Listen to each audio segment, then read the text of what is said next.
我们搬来塔斯马尼亚呢，已经9年了。搬来这边之前呢，也有做过一些功课了，看了很多人的那种移民的分享跟心得。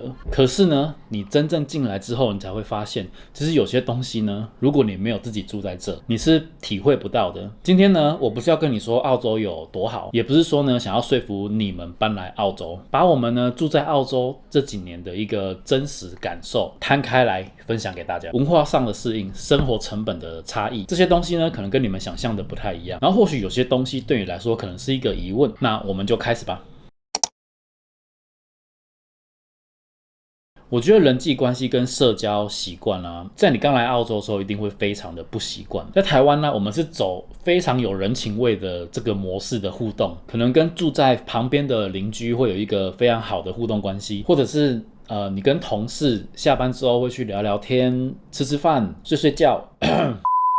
然后这些在聊天的过程中啊，你很快就可以跳到一个非常私人的话题，比如说你现在在公司的升迁怎么样？你薪水好吗？够不够你生活啊？你不是要买房子吗？你买了吗？这些非常的正常的话题，甚至有一种那种我在关心你的这种感觉。我不知道为什么现在录一录，外面的天突然变很黑啦，所以我现在画面有可能稍微暗一点。刚好这2天塔斯马尼亚的天气不太好。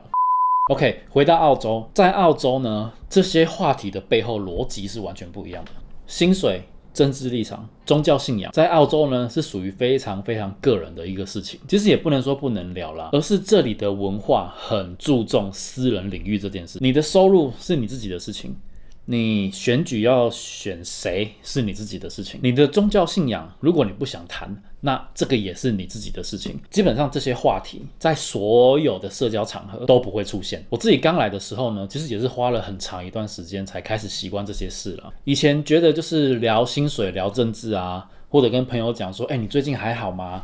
你的升迁怎么样啊？是可以快速拉近跟朋友之间的一个距离啦。可是来这边之后，你就会发现这里拉近距离的方式是完全不一样。这边的拉近距离的方式呢，我觉得是透过共同经历、共同的兴趣，慢慢的去累积出来的一种跟另外一个人亲近的那种感觉吧，而不是通过快速的私人资讯的交换。而这个观念呢，对于我现在来说啊，我会觉得它是一个非常舒服的一个方式啦。因为在澳洲，每个人都是一个很独立的个体，你有自己的空间，你不用担心别人会去问你那些你不想回答的那些私事。我觉得这也可以叫做是一种尊重吧。然后另外一方面呢，我觉得澳洲人的社交话题啊，都停留在一个比较安全的范围啦。比如说聊天气、聊食物、聊旅游、聊周末做了什么。可是如果你想要跟一个澳洲人相处的非常的亲近，或真正的深入的交流啊，你必须要花一段时间去建立那个信任。澳洲非常的友善，可是它的友善跟亲近呢，是2个完全不一样的概念。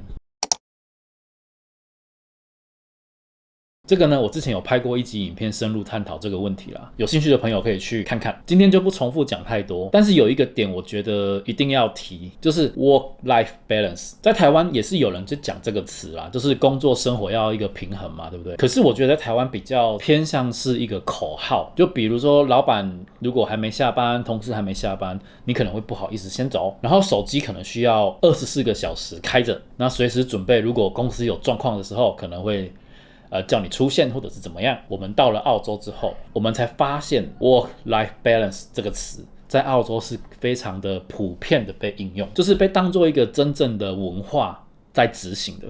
那下班之后，你可能会安排一些你需要看医生，你需要顾小孩，你有你自己的生活，这些事情呢都是非常正常的。你不需要去解释太多说我今天下班我要干嘛干嘛，所以我没办法在工作继续干嘛干嘛干嘛。对，这个干嘛干嘛就是不用一直跟人家解释，也不会有人觉得你工作不敬业之类的这些事情。所以对我们家来说，我会觉得因为有这样子的文化，这样子的习惯啊，让我们感受到就是我们真正有了下班之后的生活，那种感觉就是我不能说在台湾没有下班的生活了，在澳洲这种感觉就是比较你会非常的舒服，就是你知道你今天下班之后你可以安排你自己的事情，工作是工作，生活是生活。这个东西呢在澳洲是非常的，应该说每个人都会很重视。那我觉得塔斯马尼亚的生活节奏呢的确有比较慢，但因为我们住在这，所以我就用住在这边的角度去分享。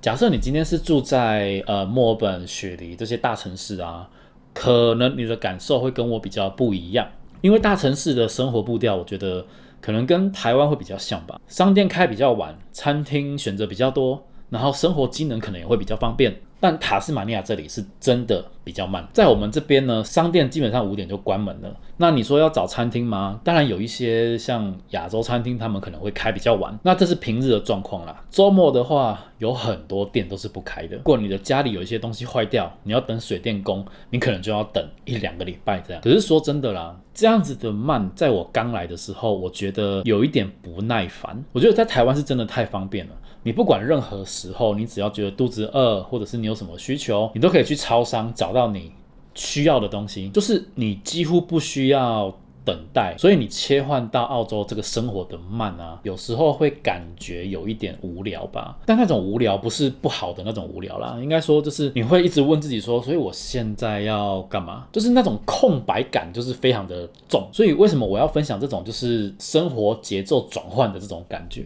因为很多人都会觉得我在一个非常繁忙的一个生活环境，偶尔让自己生活步调慢一点，都会是一种很舒服的感觉。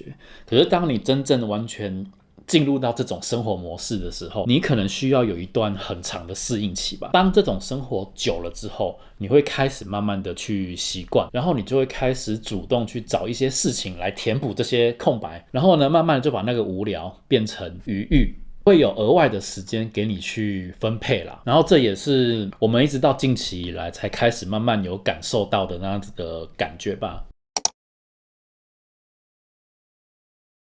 前几个礼拜我有做过一支影片，然后详细的去探讨这个问题，有兴趣的可以去看看。所以今天这部影片呢，就不会讲太多数字的东西啦。很多人来澳洲呢，看到物价啊，或者是怎么样，就会觉得这里非常非常的贵了。可是在这个同时呢，你会觉得还好，没关系，因为你只是来短期旅游的嘛，所以可能这几天稍微撑一下之后呢，生活就会回归一个正常的状态。可是如果你移民到这边，当这里变成你的家的时候，那个心态就是完全不一样。你就是不能一直去纠结，比如说我买一些东西换算成台币，然后觉得哇好贵，就是你不能一直用这种方式去看待你的薪水、你的消费啦。毕竟呢，旅游是短期的一个消费嘛，所以这两件事的逻辑我觉得是完全不一样。可是这个转换其实有一点困难吧，你必须要经过很长一段时间，你才有办法，就是比如说你买东西不去换算，而且这种换算没有那么的容易啦，因为你只要每次买东西换算成台币，你就会觉得真的非常的贵，我要不要买？然后可能我今天想要吃一点什么东西，吃一点餐厅，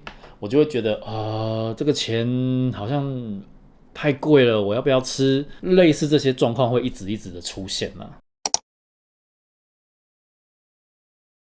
我相信可能很多人会问，那移民到澳洲到底值不值得啊？老实说，我觉得这个答案很难跟大家去讲，因为每个人的状况不一样嘛。但我们家来说，确实我觉得会比之前好，是因为这边的一个工作生活的平衡。那小朋友在这边长大，压力呢也不会那么大。另外一个就是经济的压力确实比以前更小，但其实也不完全都是好的状况了。其实我们有失去一些东西啊，比如说像在台湾可以随时见面的家人或朋友，有时候心情不好，可能回家一趟，然后你的家人煮个好吃的食物给你吃，然后可能跟你聊聊天，你就会觉得有一种被照顾、被需要的那种感觉。你什么都不用解释，他们就知道了。像这种东西呢，你在澳洲基本上就比较没有啦。然后另外一个就是，当然就是吃嘛。台湾的小吃店有多好吃，你想吃什么都有。有时候呢，半夜或者是你看影片，你就会突然想念某一些台湾的食物嘛。那我觉得呢，这就是住在澳洲你一个